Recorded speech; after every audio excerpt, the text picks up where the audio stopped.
Crypto Excel. Let's get it. Hey, hey. All right. Let's get it. Let's go. Okay, guys. So I'm back. We're going to do just a quick little info session, let you know what's going on. Bitcoin, we're still oscillating. That's fine. We're perfectly all right with that. We said we want to hover around these ranges, around the all-time high, somewhere around there, because the more we hover around here, the, the longer we have the opportunity to fill our bags to obtain more crypto. Um, it is possible that we do come down a bit. It's not out of the question. You know, no one knows for sure what's going to happen exactly. But we do know that around the time of the Bitcoin halving, there is usually some retracement, right? When I say retracement, in the past, there have been 40%, 30%. In this current market, we've seen these retracements of around 20% maximum, right? So is it possible we come down a little bit more? Maybe we go up first to fake everybody out and then we come down. It's possible, right? I'm not going to say I know for sure because if I did, well, that wouldn't be true, would it? Who knows for sure what the market's going to do? I might have gotten a few things right. I might have gotten a lot of things right, but I don't have a crystal ball. All I will say is that should we come down, I would hope that you're prepared for that. I would hope that you have some cash on the side, maybe 20% or so, just in case. And if we were able to, if we did come down, then you could accumulate some more cryptos. That's what I would do. Not financial advice, because I'm not a financial advisor. But if we did come down, I would just accumulate some more crypto. Which cryptos, you might ask? Well, I'm glad you asked that question. I would probably accumulate key cryptos like Engine Starter, DexCheck, GameFi, SBT, Ivan Pay, DChat. Basically, the cryptos I cover on this channel, right? Chain GPT, AI Tech, Open Fabric, ORJ, Metados. The list goes on and on. There's so many of them to accumulate. The members in my Patreon, they have been accumulating. And every time there is a dip, and should we get the major dip, should we get the dip of dips, right? That I'm looking for. I'm actually looking for this dip. And I want to be clear. I don't know if there's going to be a dip. I don't know, right? I'm just saying if this dip were to happen, I'm ready. If a dip happens, I'm not going to be depressed. I'm not going to be upset. Yeah, my portfolio will take a hit, and I wouldn't, I don't want that hit, but the hit is temporary, right? The way I see it is a chance to accumulate more, right? Glass half full. Because where we're headed, in all likelihood, we are where are we? In all likelihood, we're around here in the market, right? So then I accumulate more, and then inevitably this parabolic surge happens, right? This is how the cycle runs. This is the 4-year cycle, the last stages of the 4-year cycle, right? Which could, if this is a normal timing, if we have the normal timing of the cycle, then towards the third, fourth quarter of this year, we start going parabolic if we have the normal timing of the cycle. Okay. And I'm going to go according to the plan and according to the cycle until the cycle breaks. I'm not going to assume and put my 2 cents in there and do something different than what has happened for the past 12 years. I'm not going to assume that all of a sudden the 4-year cycle is broken because now I'm here. I'm not going to do that. I'm just going to act according to the cycle. And have a plan B and a plan C if things do not turn out according to plan. And if it doesn't turn out according to plan, you will see it. It'll start to be different, and then you can move appropriately. That's how I see it. That's how I view the market. So, speaking of the market, right, let's go over the report card. See, I was just looking at the cryptos and how they've been performing, especially the cryptos when I first started my channel. A few cryptos that I was covering, a bunch of cryptos that nobody else was covering, and no one cared about. I brought up this little known crypto named CPAD.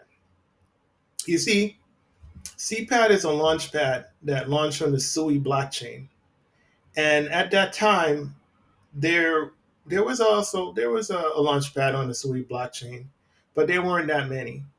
And CPAD was only trading on Mexi, and it still is only trading on Mexi. And it was very little known about it. Nobody cared about it. But because of that, because the price was so low, I started accumulating CPAD. Two reasons, right? Three reasons. Let's go over the reasons. Okay, it's a launch pad. It's on the Sui blockchain. There's not that many launch pads on the Sui blockchain. Um, all the other launch pads, the prices were way higher. Like C to Fi was hundreds of millions of dollars. I wanted access to Launchpad cryptos, and this was a way for me to get to the highest tier with a Launchpad crypto. And the cost to get to the highest tier wasn't even that much because again, this was at the time this was around 2 cents, right? So hold on, let me see 2 cents times 50,000 because you would need 50,000 coins.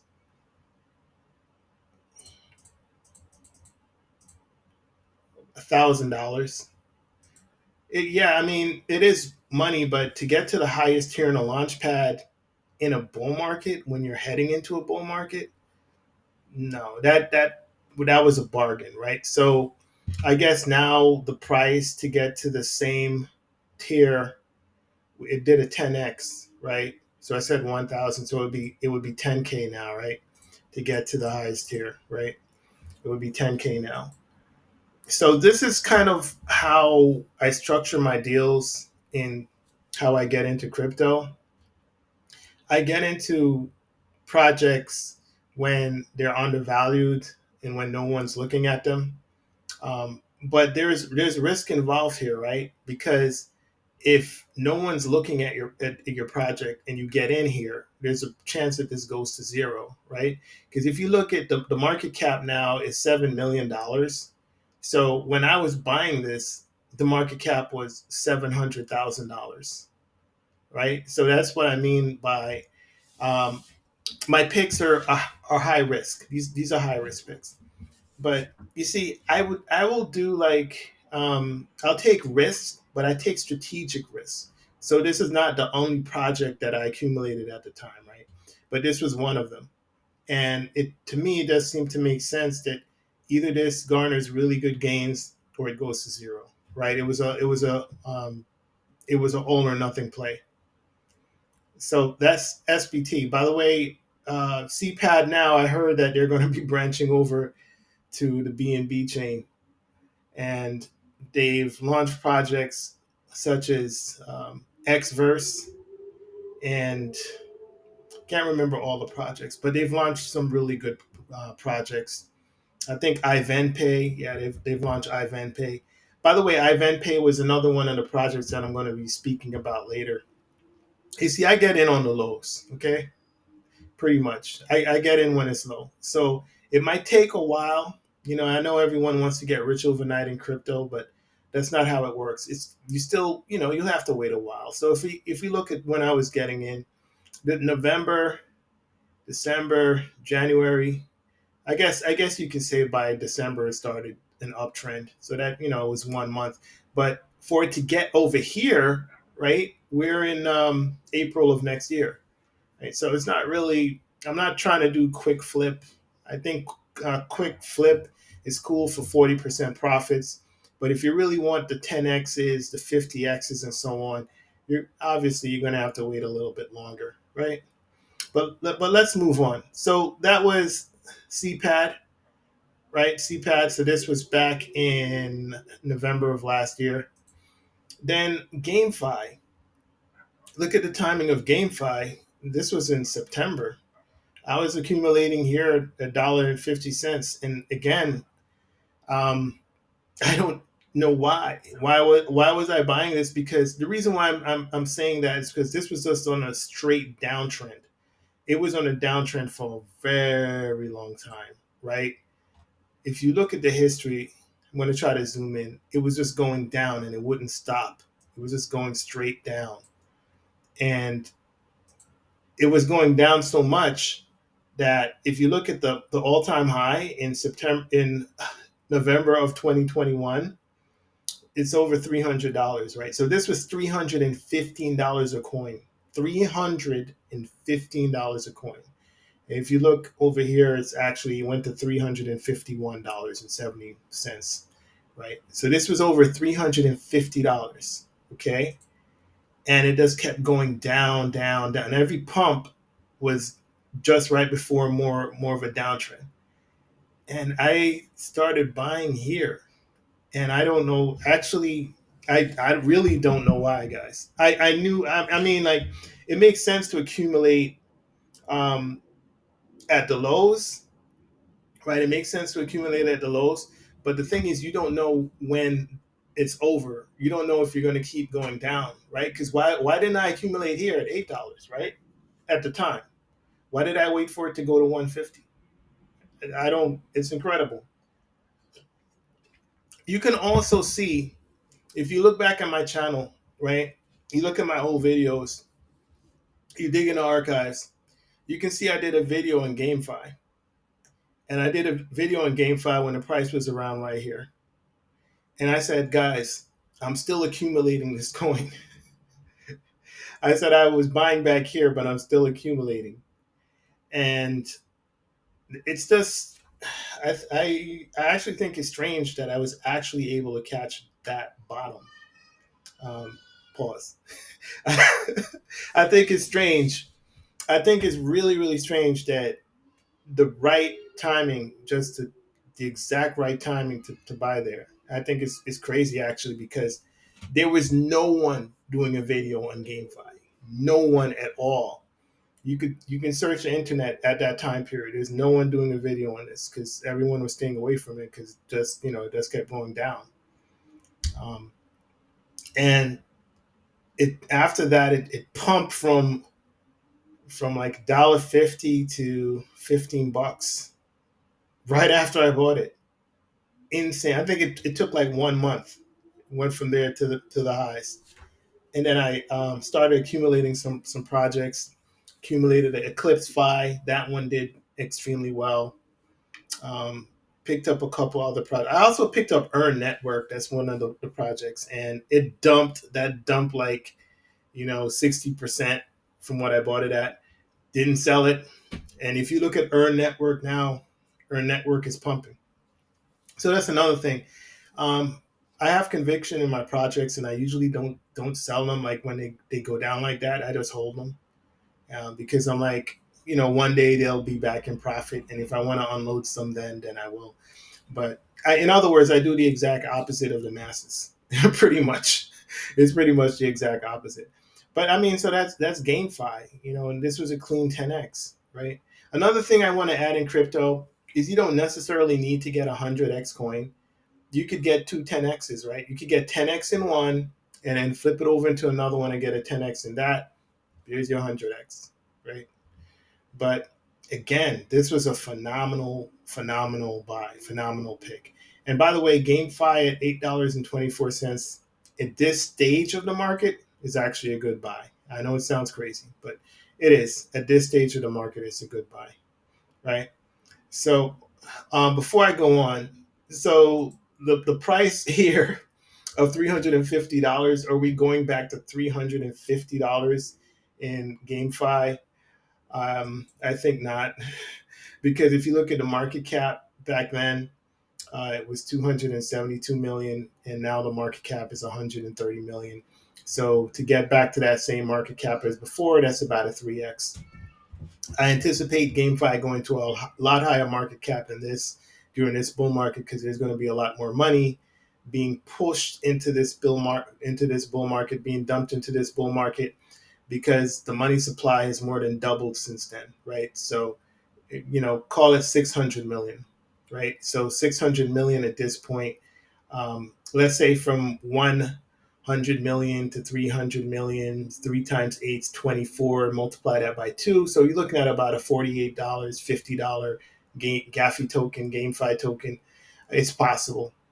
I think that is possible, right? But let me move on, because the whole video is not about GameFi.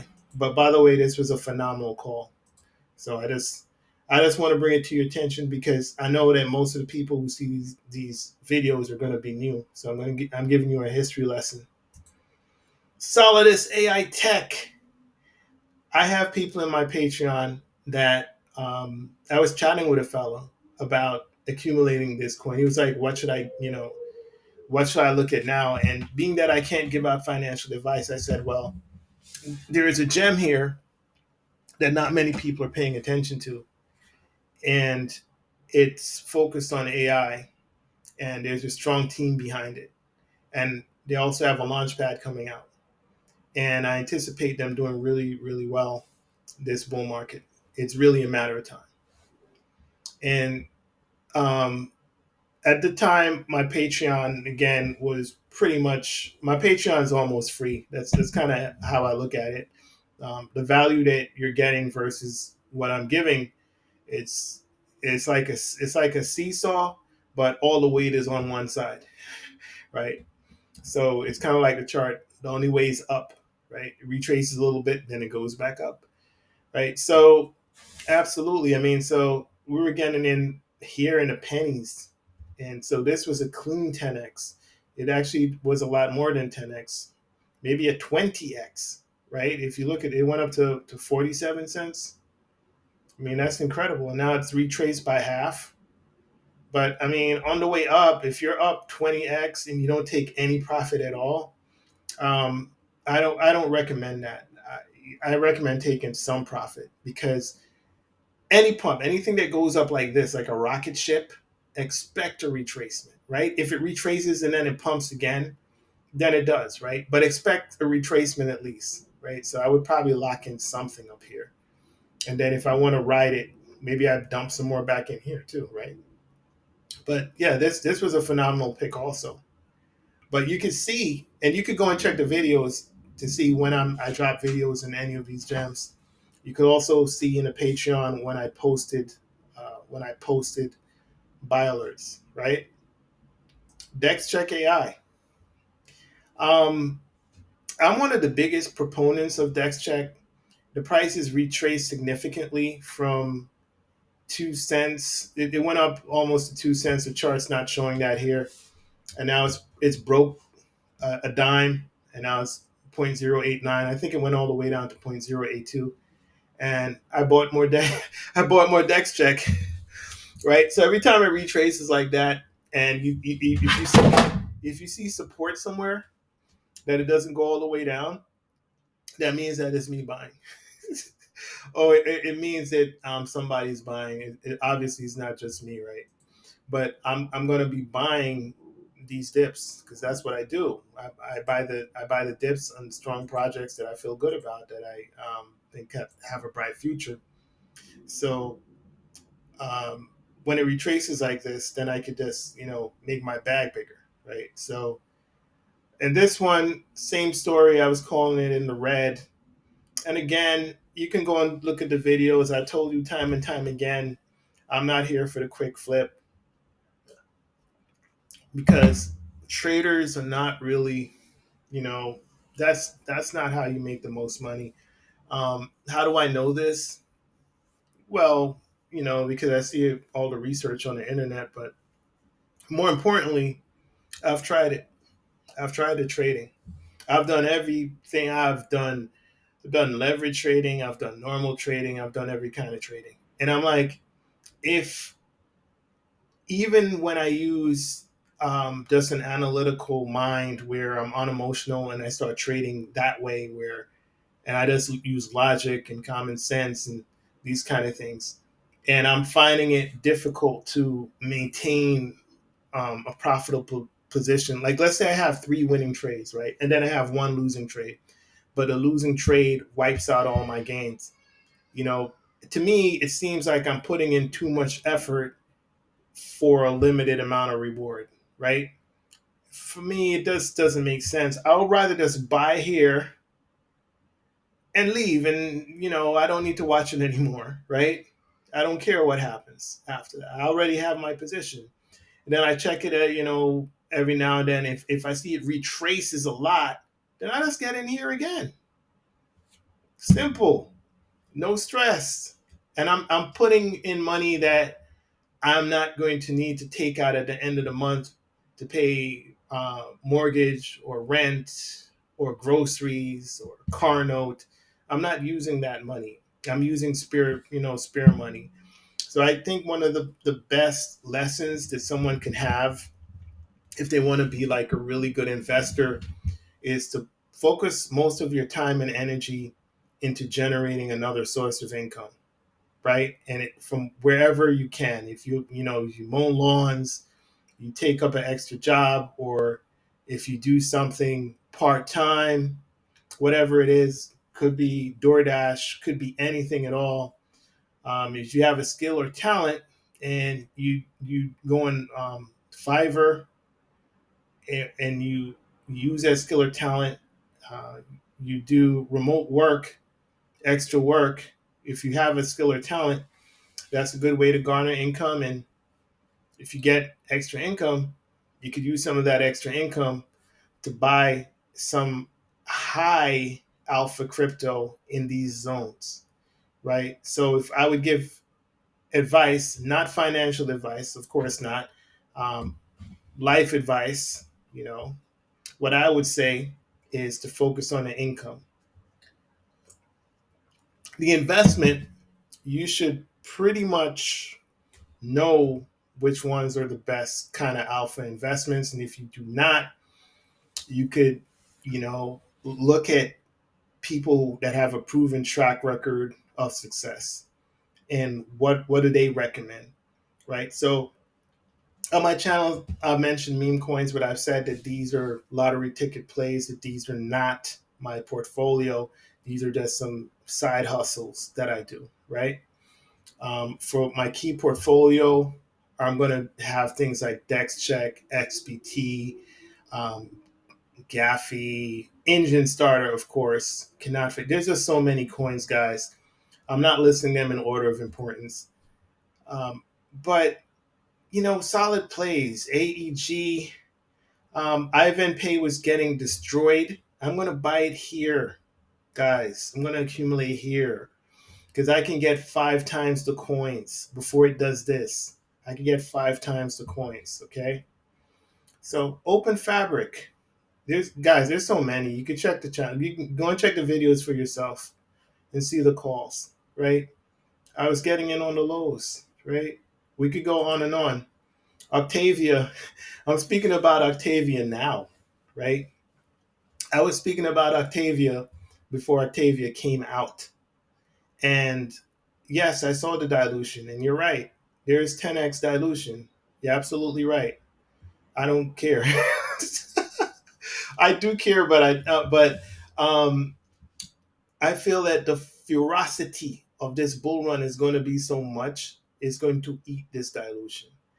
Uh, Another thing is that I realized that the team members on Octavia, they have a similar structure and a similar relationship to the people from Decubate who are also partnered with them and who help to design their UI. And they have a familiar look with their staking mechanism and their business plan. It reminds me of AI Tech, reminds me of DexCheck, it reminds me of Chain GPT. Change GPT did a 45x from IDO. Okay, so am I accumulating Octavia when it's in the red? Yes, yes, I'm accumulating when it's in the red. And if you're a part of my Patreon, you would see when I'm buying. Now, I don't claim to know everything. I don't claim that I have some magic crystal ball and I'm right and everybody else is wrong. I never said that. All I'm saying is that I get in where I fit in. Um, I like my position. I like the way things are going. And we're going to continue to stay on that winning streak, right? So I'm going to continue to accumulate the red and I'll take my chances, right? Every now and then I have some fun with a wild meme coin that could garner some ridiculous 500x return, but those meme coins could also go to zero. So I'm only going to put like $40 in it or some small amount like that. I'm not going to put my main portfolio in meme coins. I'm going to be getting gems like Octavia, GTA, right? I'm going to be buying at the lows, guys. When you see those retracements, that's me getting in. When we pump up, if we were to get like a really golden candle pump, maybe I'll take a little bit of profit. But I'm only taking profit so I could reaccumulate down here, right? Because it's my contention that we're in a bull run and that things are going to continue. Yes, guys, yes, I realize that we can get a 30% retracement. I understand that. I accept it actually, and if it happens, my portfolio is going to be devastated. I'm not going to enjoy it. No one likes to open up their portfolio and see that red ink is just red everywhere. Everywhere is blood. Looks like a massacre. Nobody likes looking at that. But what keeps me going is that I know, or I feel strongly, you can't know, right? I feel strongly that since we are in a bull run, that these pullbacks are going to be temporary and it's just a step back before you sprint and you bounce and you pounce to a higher level. You need to gain momentum in your hamstring. You need to build up that potential energy before you could turn into kinetic energy and you could overleap 2 or 3 steps. Okay, that's the way I look at it, and that's the way I'm playing the game. So, GTAI again, another gem I called early. I probably called it before it came out. Like a lot of them, I call even before it launches. I'm like, hey, this is going to do really well, and then it comes out and it does really well. So hopefully you're paying attention. Pay, right? I was in groups saying, "Hey guys, I'm accumulating, I'm accumulating, I'm accumulating, I'm accumulating," and if I were a group member, I would be saying, "Why are you accumulating this dead coin that no one cares about? Nobody cares about this coin, and there must be a reason. There's probably a good reason why no one cares." And I was accumulating. Then all of a sudden, boom! Look at that from nowhere. And by the way, so there is no warning here. There is no build up. There is no, hey, guys, this is a team. I think we're gonna do something to make the coin pump, and it's gonna happen on April 1st. And for anyone who didn't get in, now you feel like a fool. No, there is no warning to let you know that this is going to happen. There's no warning at all, right? I just saw a product that is being beaten up in the market and it's undervalued. And I'm not waiting for the market to confirm to me that this is a valuable coin. I'm just going to be accumulating when it's like this. Because again, if you look at how everything else in the market's performing, and then you look at the value that I then pay brings to the table, you look at the fact that they're partnered with Binance Pay and KuCoin Pay, that they have very powerful VCs behind them, and they're on 7 exchanges. And the market cap at that time was $40 million. And if this is true, by the way, saying market cap and fully diluted are the same, if that's true, then this is even more undervalued than I thought. I don't know if this is